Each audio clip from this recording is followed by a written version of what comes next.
Yes sir. Screen आ रही है आपके पास? हाँ सर। ओके आ रही है सर। Okay okay. तो देखिए अपना फास्फीन वाला टॉपिक चल रहा था और फास्फीन में हमने सबसे पहले बनाने की विधियों का अध्ययन किया था। फास्फीन जो बनाई जाती है वो जो धातुओं के फास्फाइड होते हैं उनकी जल के साथ अभिक्रिया करा के या हाइड्रोक्लोरिक अम्ल HCl अम्ल के साथ अभिक्रिया के द्वारा हम फास्फीन का निर्माण करते हैं। सेकंड हमने पढ़ी थी ऑर्थो फास्फोरस अम्ल से, जो कि असमानुपातन अभिक्रिया दर्शाता है और उसके फलस्वरूप ऑर्थो फास्फोरस अम्ल से ऑर्थो फास्फोरिक अम्ल का निर्माण होता है और साथ में फास्फीन बनती है। तीसरी अभिक्रिया पढ़ी थी हमने फास्फोनियम आयोडाइड की KOH या NOH के साथ अभिक्रिया करा दें, उससे भी फास्फीन का निर्माण होता है। और चौथी अभिक्रिया पढ़ी थी हमने प्रयोगशाला विधि जिसे कहते हैं।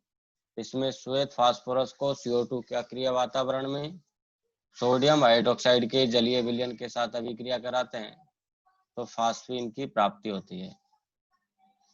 उसके बाद देखी थी हमने फास्फीन की संरचना, अमोनिया के अनुरूप फास्फीन की संरचना भी पिरामिडीय होती है या इसको हम बोल सकते हैं त्रिकोणीय पिरामिड। sp3 संकरण होता है, बंध कोण 109 डिग्री 28 मिनट से कम होता है। अब इसके बाद पहले हम उनका विरचन पढ़ते हैं अर्थात प्रिपरेशन, बनाने की विधि। तो फास्फीन के बनाने की विधि और उसकी संरचना हमने देख ली थी। उसके बाद इसकी प्रॉपर्टीज का हम अध्ययन करते हैं, गुणधर्मों का। और गुणधर्म की जब बात आती है तो सबसे पहले हम पढ़ते हैं भौतिक गुणधर्म। तो इसके कोई विशेष भौतिक गुणधर्म नहीं है, 2-3 पॉइंट आपको याद रखने हैं बस। नंबर 1 तो ये आपको याद रखना है कि जो फास्फीन होती है आपकी वो रंगहीन होती है, कलरलेस, कोई रंग नहीं होता है इसमें और सड़ी मछली के समान गंध आती है।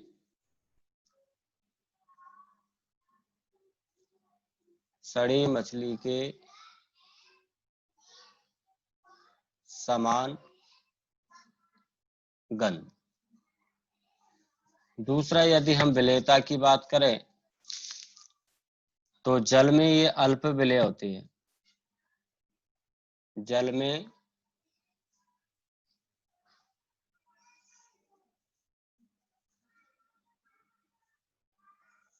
अल्प विलेय, बहुत कम घुलती है जल में। जैसे अमोनिया जो घुलती है उसके अनुरूप ये जल में नहीं घुलती। अमोनिया तो सबसे ज्यादा विलेय है क्योंकि इसका तो हम आंसर दे देते हैं, अमोनिया और जल के अणुओं के मध्य अंतरा अणुक हाइड्रोजन बंध, अंतरा अणुक हाइड्रोजन बंध की उपस्थिति होती है। इसलिए जो अमोनिया होती है वो जल में पूर्ण विलेय होती है, लेकिन फास्फीन में जल के अणुओं के साथ ऐसा कोई बंध नहीं बनता, इसलिए ये अल्प विलेय होती है। और एक याद रखना है आपको कि ये जो होती है फास्फीन, वो अमोनिया की तुलना में दुर्बल क्षारीय प्रकृति की होती है। अमोनिया सबसे अधिक प्रबल क्षारीय होता है और फास्फीन हमारी दुर्बल क्षारीय प्रकृति की होती है। तो ये मोस्टली हमको भौतिक गुणधर्म में याद रखने। इसके बाद इसका जो अगला टॉपिक आता है, भौतिक गुणधर्मों के बाद हम कौन से गुणधर्म पढ़ते हैं? रासायनिक गुणधर्म। अब रासायनिक गुणधर्म में आपके कुछ प्रश्न बन सकते हैं जो कि एग्जाम की दृष्टि से महत्वपूर्ण हो सकते हैं। देखिए बेटा, इसमें कौन कौन से पॉइंट हमारे इंपॉर्टेंट हो सकते हैं। तो नंबर पहली बात, फास्फीन की क्षारीय प्रकृति के बारे में आपसे पूछा जा सकता है। अब क्षारीय प्रकृति की बात जब हम करेंगे तो फास्फीन जो होती हैं, देखो तुलनात्मक क्वेश्चन पूछ लिया जाएगा आपसे। एक तो NH3 प्रबल क्षारीय और PH3 भी इसी वर्ग का हाइड्राइड है, ये होता है आपका दुर्बल क्षारीय। एक तो आपसे पूछा जाए कि भाई अमोनिया की तुलना में जो फास्फीन होती है वो दुर्बल क्षारीय प्रकृति की होती है, क्यों? तो जैसा कि आपको मैंने बताया था, दोनों के पास, हाइड्राइडों के पास एकांकी इलेक्ट्रॉन युग्म है, दोनों के एकांकी इलेक्ट्रॉन युग्म देने की प्रवृत्ति है। नंबर एक बात, एकांकी इलेक्ट्रॉन युग्म अर्थात लॉन पेयर देने की प्रवृत्ति। नंबर दूसरी बात,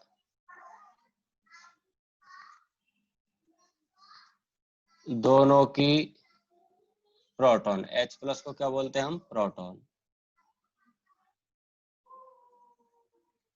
तो प्रोटॉन लेने की प्रवृत्ति है। तो जिनकी लॉन पेयर देने की प्रवृत्ति होती है और प्रोटॉन लेने की प्रवृत्ति होती है, लॉन पेयर देने की और प्रोटॉन को लेने की, वो क्षारीय प्रकृति के होते हैं। तीसरी बात और हम यहाँ पर बता सकते हैं कि दोनों ही अम्ल से क्रिया करते हैं, और अम्ल से जब क्रिया करते हैं तो लवण बनाते हैं, और अम्ल से क्रिया कर रहा है, लवण का निर्माण हो रहा है, इसका मतलब क्रिया करने वाला कौन सी प्रकृति का है? क्षारीय प्रकृति का। तो अमोनिया भी क्षारीय प्रकृति का है और फास्फीन भी क्षारीय प्रकृति का है। तो ये तो अभी बेटा हमारी बात हुई कि क्षारीय गुण या क्षारीय प्रकृति के क्यों होते हैं, तो उसके रीजन हो गए ये तो हमारे। क्या रीजन हो गए? एक तो इनके लॉन पेयर देने की प्रवृत्ति है, दूसरा प्रोटॉन लेने की प्रवृत्ति है, और तीसरा ये अम्ल से क्रिया करके लवण का निर्माण करते हैं, इसलिए इनकी प्रकृति क्षारीय होती है। अब बात ये आती है कि अमोनिया प्रबल क्षारीय है जबकि फास्फीन दुर्बल क्षारीय है। तो बेटा इसका आंसर आप दोगे, क्योंकि नाइट्रोजन की तुलना में फास्फोरस, सेंटर परमाणु इसमें फास्फोरस है, इसमें नाइट्रोजन है, तो नाइट्रोजन की तुलना में फास्फोरस का आकार कैसा हो गया यहाँ पर? बड़ा, क्योंकि वर्ग में ऊपर से नीचे जाते तो साइज बढ़ती। अब आकार बढ़ने से बेटा क्या होगा? इलेक्ट्रॉन घनत्व कम हो जाएगा। तो जिसके परमाणु का साइज बड़ा है उसमें इलेक्ट्रॉन घनत्व कम होगा, और जिसमें इलेक्ट्रॉन डेंसिटी कम हो जाएगी, इलेक्ट्रॉन घनत्व कम हो जाएगा, उनके लॉन पेयर देने की प्रवृत्ति कम हो जाएगी, प्रोटॉन लेने की प्रवृत्ति कम हो जाएगी, तो वो हमारा फास्फीन में है, इसलिए वो हमारा दुर्बल क्षारीय प्रकृति का होगा। अब जैसे हम इसके समीकरण को भी समझा सकते हैं यहाँ पर कि हमारे पास भाई ये क्षारीय प्रकृति का होता है, समीकरण देकर समझाइए। तो आप क्या करोगे? फास्फीन लोगे और इसकी अम्ल के साथ अभिक्रिया करा दो बेटा, क्योंकि अम्ल के साथ क्रिया करके यदि ये इसने लवण बना लिया तो इसका मतलब जिससे क्रिया कर रहा है, क्रिया किससे कर रहा है? फास्फीन से। कौन कर रहा है? हमारा अम्ल कर रहा है। जैसे आपने HI अम्ल ले लिया, HCl अम्ल ले लिया, HBr ले लिया, तो यहाँ पर एक कंपाउंड बन जाएगा PH4I। इसका मतलब बेटा इस अम्ल में क्या था? H+ आयन था ना, तो ये प्रोटॉन इसने लिया, तो ये तो अपन कह रहे प्रोटॉन लेने की प्रवृत्ति। अब प्रोटॉन कैसे लेगा? ये लॉन पेयर दे करके लेगा, तो लॉन पेयर देने की प्रवृत्ति, और क्या बना लिया बेटा यहाँ पर? फास्फोनियम आयोडाइड। फास्फोनियम आयोडाइड, तो लवण बन गया। तो ये समीकरण किस बात को शो कर रहा है? ये समीकरण इस बात को शो कर रहा है कि फास्फीन हमारा क्षारीय प्रकृति का लेकिन दुर्बल क्षारीय है अमोनिया की तुलना में। अमोनिया की तुलना में फास्फीन दुर्बल क्षारीय है, तो बेटा उसका आंसर होगा ये। फास्फोरस का आकार बड़ा होने के कारण इलेक्ट्रॉन घनत्व कम, और इलेक्ट्रॉन घनत्व कम होने से लोन पेयर देने की प्रवृत्ति कम, इसलिए कैसा है, फास्फीन हमारा दुर्बल क्षारीय प्रकृति का है। बताओ बेटा ये बात समझ में आई कि नहीं आई?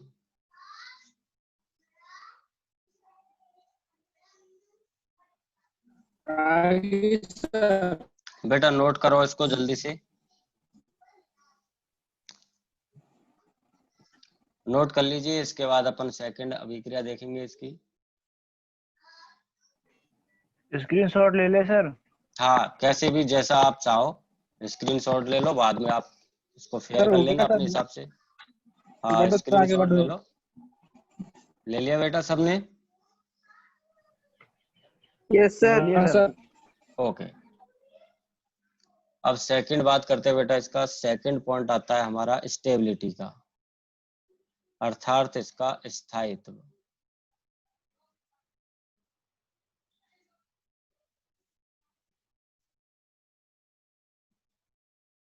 तो अमोनिया की तुलना में बेटा ये कम स्थायी होता है, और जैसे कि आपको मैंने बता दिया था, वर्ग में ऊपर से नीचे जाने पर वर्ग 15 के हाइड्राइडों का स्थायित्व पढ़ा था ना बेटा अपन ने।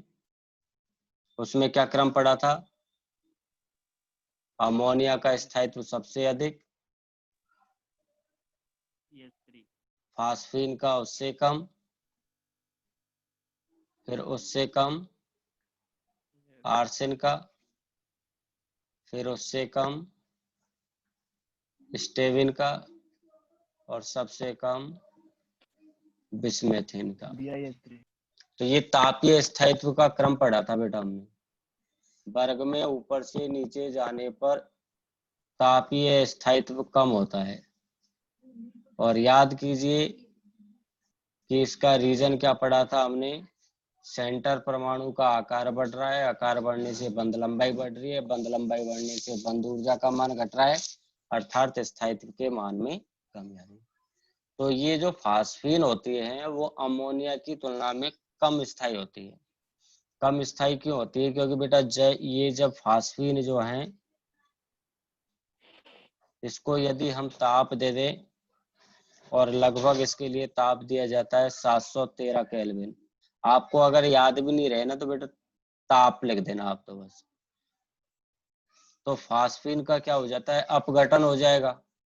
वह स्थायित्व क्या है इसका? कम है, तो ये टूट जाएगी। अब बेटा टूटेगी तो ये किस में बदलेगी? फास्फोरस और हाइड्रोजन में। तो जब फास्फीन का तापीय अपघटन कराते हैं तो ये फास्फोरस और हाइड्रोजन में टूट जाती है। संतुलित करोगे बेटा इसको, 4 से मल्टीप्लाई करोगे, 4 तिया के 12, 6 दूनी 12 हाइड्रोजन हो गई। तो ये जो फास्फोरस है ना बेटा P4, ये अपन फास्फोरस के अपर रूप पढ़ेंगे। अभी अपन 3 प्रकार के अपर रूप पढ़ते हैं। एक होता है बेटा अपन का सफेद फास्फोरस, एक होता है हमारा लाल फास्फोरस, और एक होता है काला फास्फोरस। तो बेटा यहाँ पर जो ये फास्फोरस प्राप्त होता है वो होता है आपका लाल फास्फोरस। मैं लिख देता हूँ आरपी, आरपी भी लिख सकते हैं, आर का मतलब रेड फास्फोरस। तो लाल फास्फोरस की बेटा इसमें प्राप्ति होती है। तो कुल मिलाकर के फास्फीन जो होती हैं वो कम स्थायी होती है। कम स्थायी होती है इसका मतलब इसका अपघटन हो जाता है किसमें? लाल फास्फोरस में, और हाइड्रोजन गैस यहाँ से मुक्त हो जाती है। ओके,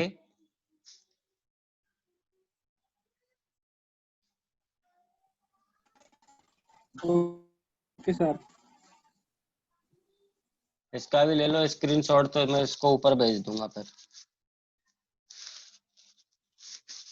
ले लिया सर।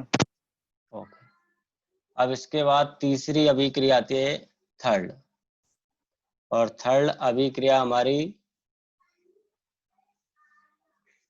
धातु लवणों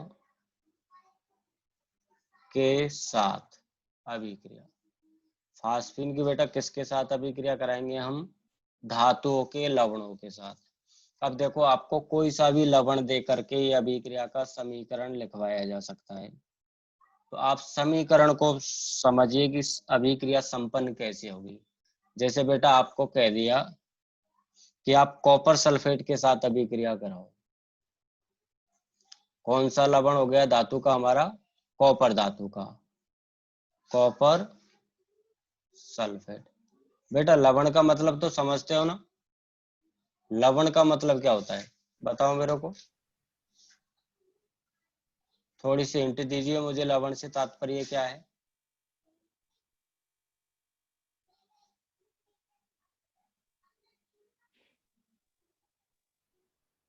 कोई भी स्टूडेंट, XYZ। यस बेटा प्रियांशु बोलिए।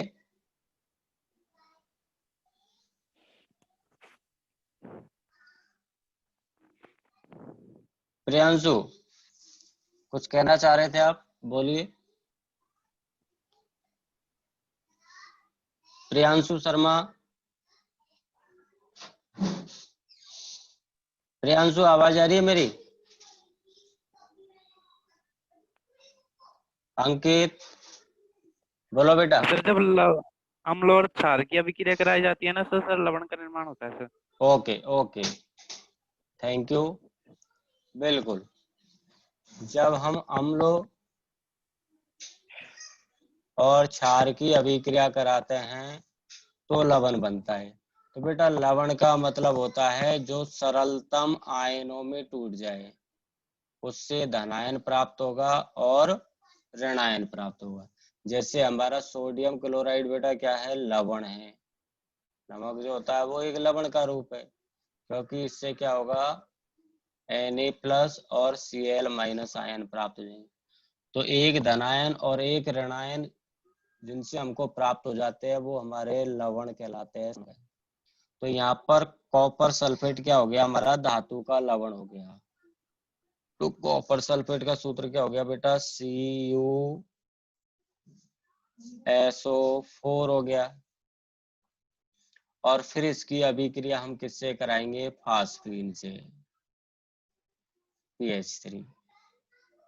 अब देखो बेटा ये दोनों चीजें जब आप लिख रहे हो, देखो धातु लवणों के साथ अभिक्रिया पढ़ रहे, किसकी अभिक्रिया पढ़ रहे बेटा अपन? फास्फीन की। तो आपसे वहां पर क्वेश्चन में ये कहा जाएगा कि अभिक्रिया का समीकरण दीजिए जब कॉपर सल्फेट की अभिक्रिया फास्फीन के साथ कराते हैं। ये आपका क्वेश्चन हो गया बेटा, इसी तरीके के क्वेश्चन आता है। अब इसका मतलब दो चीजें तो हमारे पास हो गई ना, कॉपर सल्फेट CuSO4 लिख दिया और फास्फीन हमने PH3 लिख दिया। तो अब अपन को इसका प्रोडक्शन क्या होगा ये तो पता लगाना है। तो बेटा देखो ये लवण है तो ये यहाँ से टूटेगा, आप सब समझ रहे हो। ये कहाँ से टूटेगा? यहाँ से टूटेगा। तो इससे क्या प्राप्त होगा? Cu+2 आयन, और इससे क्या प्राप्त होगा? SO4- 2 ion.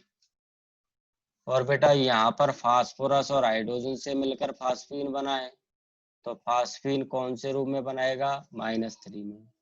तो बेटा कौन कौन सी चीजें जुड़ने वाली है यहाँ पर? कॉपर के साथ कौन जुड़ेगा? फास्फोरस।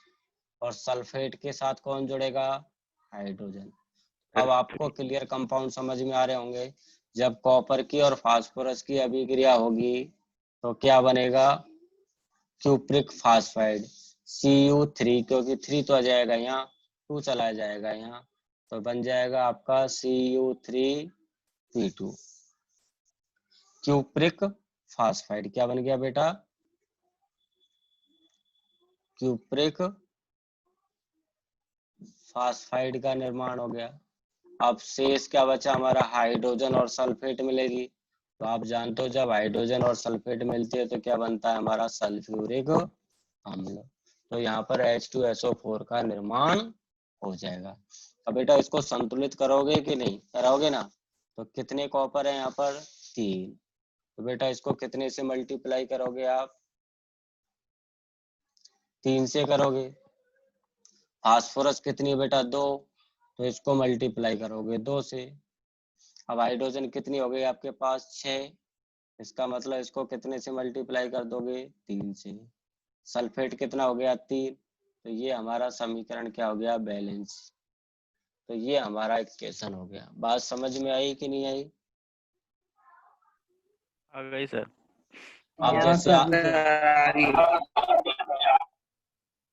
अब देखिए बेटा, यदि आपसे कह दे कि मर्क्यूरिक क्लोराइड के साथ अभिक्रिया कराओ, किसके साथ अभिक्रिया करानी है आपको? मर्क्यूरिक क्लोराइड के साथ। एक तो होता है बेटा मर्क्यूरस और एक होता है मर्क्यूरिक। मर्क्यूरस का मतलब तो होता है जब मरकरी धातु होती है, हमारी प्रतीक क्या होता है इसका? Hg होता है ना। तो जब +1 ऑक्सीकरण में होता है तो मर्क्यूरस बोला जाता है, और Hg+2 ऑक्सीकरण अवस्था में होता है तो उसको बोलते हैं मर्क्यूरिक। जैसे देखो, कॉपर Cu+ में होता है तो क्यूप्रस बोला जाता है, और Cu+2 में होता है तो क्यूप्रिक बोला जाता है। तो मर्क्यूरिक क्लोराइड का सूत्र क्या हो जाएगा? Hg+2। HgCl2। HgCl2 हमारा किसका सूत्र हो गया? मर्क्यूरिक क्लोराइड का। अब अभिक्रिया किसके साथ कराओगे बेटा? फास्फीन के साथ ही तो कराओगे। तो जब फास्फीन के साथ इसकी अभिक्रिया कराओगे तो देखिए बेटा, ये लवण है ना, तो अभी मैंने बताया था आपको कि लवण कैसे टूटेगा? आयन में टूटेगा। बताओ क्या आयन बनेंगे? Hg तो +2। ये केवल बेटा समझाने के लिए लिख रहा हूं मैं, है ना, आपको इक्वेशन में ऐसे नहीं लिखना है, सीधा समीकरण लिखना है। तो अगर आपको प्रोडक्शन प्राप्त नहीं हो रहा है तो आप इस तरीके से बना सकते हो समीकरण को। केवल आपको समझाने की दृष्टि से मैं ये सारी चीजें कर रहा हूँ। आपको सीधा इक्वेशन लिख देना है, बात खत्म। अपन को थोड़ी ना बताना है कि मैंने कंपाउंड ऐसे बनाया है, ये तो अपन की समझ में आ जाए समीकरण कैसे बना, है ना, तो उसके लिए बता रहा हूँ। तो Hg पर +2 चार्ज आ गया और ये Cl- में टूटेगा तो ये -1 चार्ज हो गया। अब फास्फोरस पर तो कौन सा चार्ज रहेगा बेटा? -3 रहेगा। ये बॉन्ड यहाँ से टूटेगा, हाइड्रोजन फास्फोरस के रूप में। तो कौन कौन सी चीज मिलेगी आपकी? धातु और फास्फाइड मिलेगा बेटा, और क्लोराइड और हाइड्रोजन मिलेगा। तो आपको पता चल गया, देखो क्या बनेगा? Hg3 हो गया और P2 मर्क्यूरिक फास्फाइड हो गया। ये क्या हो गया बेटा? इसका नाम मर्क्यूरिक फॉस्फाइड। प्लस अब क्या बचा आपके पास? इधर तो Cl- बचा, इधर H बचा, तो ये हाइड्रोक्लोरिक अम्ल में बदल गया, HCl बन गया। अब आपको इसको संतुलित करना है बेटा। तो 3 मरकरी है ना, तो इसको कितने से मल्टीप्लाई कर दिया? 3 से। 2 फास्फोरस है, इसको कितने से? 2 से। अब क्लोरीन कितनी हो गई आपके पास? 3 दूनी 6, और हाइड्रोजन कितनी हो गई? 3 दूनी 6। तो आप कितने मोल से गुणा कर दोगे HCl को? 6 मोल से। ये हमारा समीकरण कंप्लीट हो गया। बात आ गई समझ में?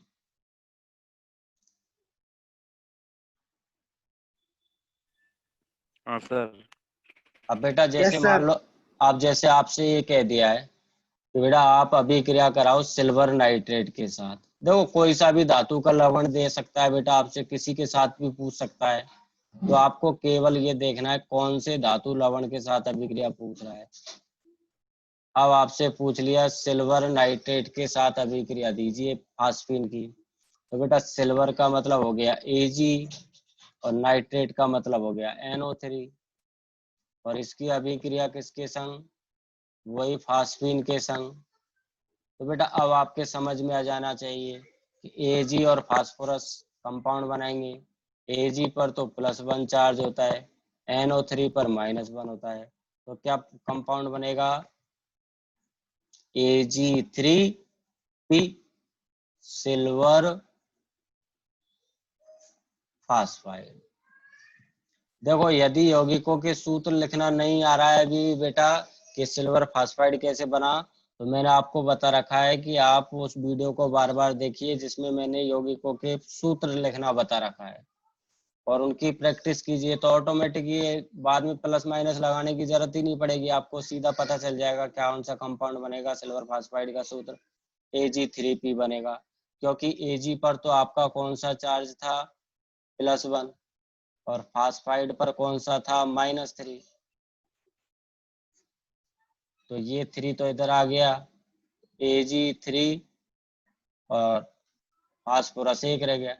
या आप इसको यूं समझ लीजिए बेटा कि यहाँ पर +1 चार्ज है, यहाँ -3 है, तो इसको भी कितना करना पड़ेगा आपको, +3 करना पड़ेगा ना। तो 3 से मल्टीप्लाई होते ही ये Ag कितने हो जाएंगे, 3 हो गए ना, Ag3 और फास्फोरस 1 रह गया, तो सिल्वर फास्फाइड बन गया। अब क्या बचा आपके पास, हाइड्रोजन बची और नाइट्रेट बचा। तो बताओ हाइड्रोजन और नाइट्रेट से क्या बनता है, नाइट्रिक अम्ल बनता है बेटा, HNO3 बन गया। अब इसको संतुलित करना है, तो 3 सिल्वर है इसलिए 3 से मल्टीप्लाई कर दिया, 3 NO3 हो गया इसलिए इसको 3 से मल्टीप्लाई कर दिया। ये हाइड्रोजन भी संतुलित, फास्फोरस भी संतुलित, नाइट्रेट भी संतुलित और सिल्वर भी संतुलित। तो ये समीकरण हमारा कंप्लीट हो गया। बताओ बेटा कोई दिक्कत हो तो। No sir. चलिए आप इन तीनों समीकरणों को नोट कर लीजिए। धातु लवणों के साथ अभिक्रिया।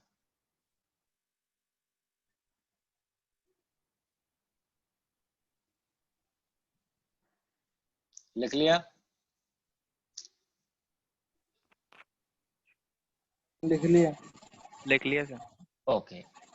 अब इसके बाद बेटा अगली अभिक्रिया आती है हमारी नाइट्रस अम्ल के साथ अभिक्रिया। नंबर 4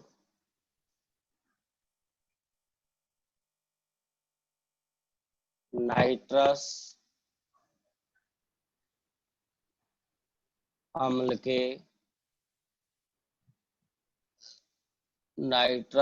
के साथ अभिक्रिया।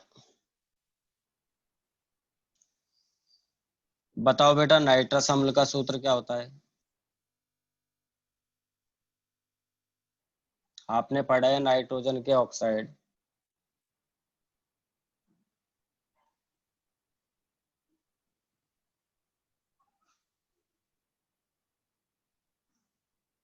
बोला करो आप लोग, नाइट्रस अम्ल का सूत्र क्या होता है। नाइट्रोजन के 5 ऑक्साइड पढ़ाए थे बेटा आपको।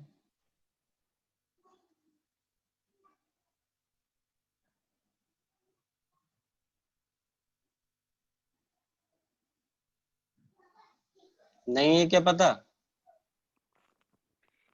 पता तो है। एक पढ़ाया था नाइट्रस अम्ल, एक पढ़ाया था नाइट्रिक अम्ल, एक पढ़ाया था डाइनाइट्रोजन ट्राइऑक्साइड, एक डाइनाइट्रोजन टेट्राऑक्साइड और एक डाइनाइट्रोजन पेंटाऑक्साइड। आप इनको पढ़ते नहीं हो क्या वापस से? देखिए नाइट्रस अम्ल ले लिया हमने N2O। अब इसकी अभिक्रिया किसके साथ कराओगे, फास्फीन के साथ, क्योंकि फास्फीन की अभिक्रियाएं पढ़ रहे हैं हम। तो बेटा जब नाइट्रस अम्ल की फास्फीन के साथ अभिक्रिया कराओगे तो यहाँ से तो निकल जाएगी नाइट्रोजन गैस N2। ये अभिक्रिया होती है विद्युत आर्क के साथ। इसका मतलब समझते हो, विद्युत आर्क। आर्क का मतलब होता है बेटा चिंगारी। दो इलेक्ट्रोडों को आपस में पास पास ला करके एक चिंगारी उत्पन्न की जाती है करंट प्रवाहित करके, तो उसको बोलते हैं हम विद्युत आर्क। तो विद्युत आर्क की उपस्थिति में नाइट्रस ऑक्साइड जो है हमारा, जिसे हम नाइट्रस अम्ल भी कहते हैं, नाइट्रस अम्ल मत बोलो, इसको ऑक्साइड बोल दो तो ज्यादा सही रहेगा। यहाँ पर आप नाइट्रस अम्ल, क्योंकि ये तो उदासीन प्रकृति का होता है इसलिए अम्ल तो नहीं बोलेंगे, नाइट्रस ऑक्साइड लिख दो, यहाँ पर ज्यादा सही रहेगा, नाइट्रस ऑक्साइड के साथ। N2O हो गया, इसकी फास्फीन के साथ अभिक्रिया कराई तो एक तो नाइट्रोजन गैस मुक्त होती है और साथ में बनता है ऑर्थोफॉस्फोरिक अम्ल। तो ऑर्थोफॉस्फोरिक अम्ल का सूत्र क्या होता है? H3PO4। फास्फोरस के ऑक्सो अम्लों में हमने ये पढ़ लिया था। अब इस समीकरण को बेटा आपको संतुलित करना है। तो देखिए कैसे संतुलित करोगे? 3 हाइड्रोजन है, यहाँ भी है, एक फास्फोरस है, यहाँ भी है, 2 नाइट्रोजन है, यहाँ भी है, लेकिन ऑक्सीजन बेटा कितनी है? 4। इसलिए आपको ऑक्सीजन 4 करने के लिए इसको 4 से मल्टीप्लाई करना पड़ेगा। तो नाइट्रोजन कितनी हो जाएगी? 4 दूनी 8, 4 से इसको मल्टीप्लाई कर दो। इसके बाद लास्ट अभिक्रिया और रह जाती है बेटा आपकी क्लोरीन के साथ अभिक्रिया।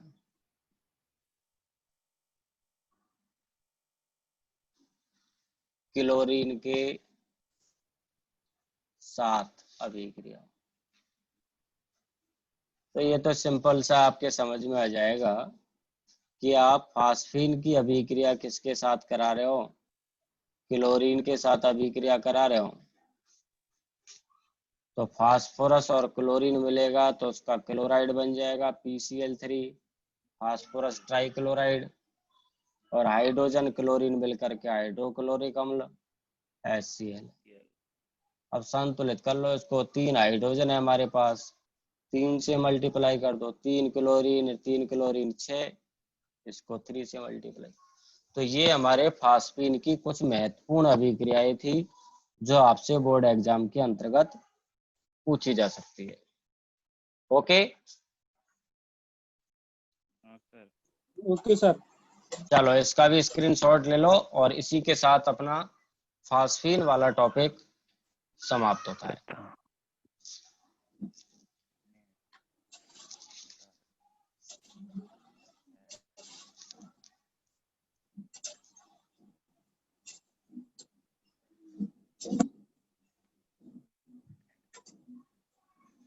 लिख लिया? हाँ सर। अब इसके बाद बेटा यस सर। अगला जो टॉपिक आता है अपना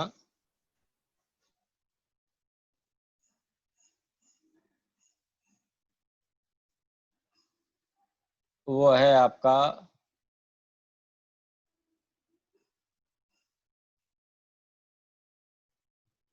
फास्फोरस के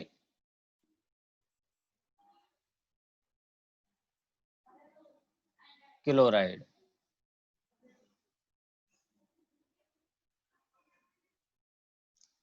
फास्फोरस के क्लोराइड, तो देखिए फास्फोरस के जो क्लोराइड होते हैं बेटा वो 2 प्रकार के होते हैं। आपको 2 प्रकार के कंपाउंड पढ़ने हैं। एक तो पढ़ना है आपको PCl3 फास्फोरस ट्राइक्लोराइड, और एक पढ़ना है आपको PCl5 फास्फोरस पेंटाक्लोराइड। तो एक क्वेश्चन तो क्या बनता है जो मैं आपको स्टार्टिंग में बता चुका हूं कि फास्फोरस पेंटा क्लोराइड बनाता है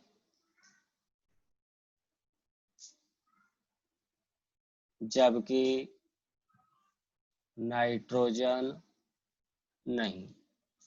इसी क्वेश्चन को बेटा कभी कभी ऐसे भी पूछा जाता है, पूछे गए प्रश्न है बेटा, ये बोर्ड एग्जाम में आ चुका प्रश्न है इसलिए बता रहा हूँ। अब इसकी जगह आपको ऐसे भी दे सकता है कि फास्फोरस पेंटाहेलाइड, क्लोराइड की जगह हेलाइड शब्द दे सकता है क्योंकि उसके साथ क्लोरीन भी जुड़ सकती है, ब्रोमीन भी जुड़ सकती है। पेंटाहेलाइड बनाता है जबकि नाइट्रोजन नहीं। तो बेटा आपको बताया था, इसका आंसर बताओ क्या है?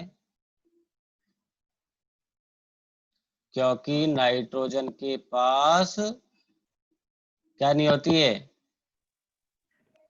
डी कक्षक का अभाव होता है। नाइट्रोजन के पास किसका अभाव होता है? डी कक्षक का अभाव होता है, इसलिए नाइट्रोजन अपनी संयोजकता का विस्तार नहीं कर पाएगा, तो पेंटा हैलाइड नहीं बनेगा। जबकि फास्फोरस के पास डी कक्षक होती है तो वो अपनी संयोजकता का विस्तार कर लेता है और पेंटा हैलाइड का निर्माण कर लेता है। अब एक बात बताइए मुझे, कल क्लास रखनी है क्या आपकी? हाँ सर। रख लो सर। रख लें? हाँ सर रख लो। चलो, बोर तो नहीं हो रहा हो ना आप लोग? नहीं सर। चलो, तो कल रहेगी अपनी क्लास कितने बजे? 9 बजे। वही टाइम है ना अपना? हाँ सर। 9 बजे आपकी क्लास रहेगी, है ना? ठीक है ओके सर। सर। ठीक। इससे क्या अपना ये ग्रुप 15 कंप्लीट हो जाएगा जल्दी से, तो अपन 1 तारीख से ओके सर। नई यूनिट चालू कर देंगे, है ना? Okay sir. Okay sir. अब देखिए, अपन सबसे पहले जो कंपाउंड पढ़ने वाले हैं, सर नोट्स कब डालोगे? बेटा आप बार बार ये नोट्सों के पीछे क्यों पढ़ रहे हो? ये नोट्स ही तो है, और क्या है बताओ, इसमें और क्या डाला जाएगा? प्रिंटेड नोट्स तो मैं बेटा, तो पहले तो प्रिंटेड नोट्स तो मैं बाद में ही दूंगा बेटा आपको, क्योंकि वो इस पे मैं डालूंगा नहीं और वो आपको सेट मिल जाएंगे इनके।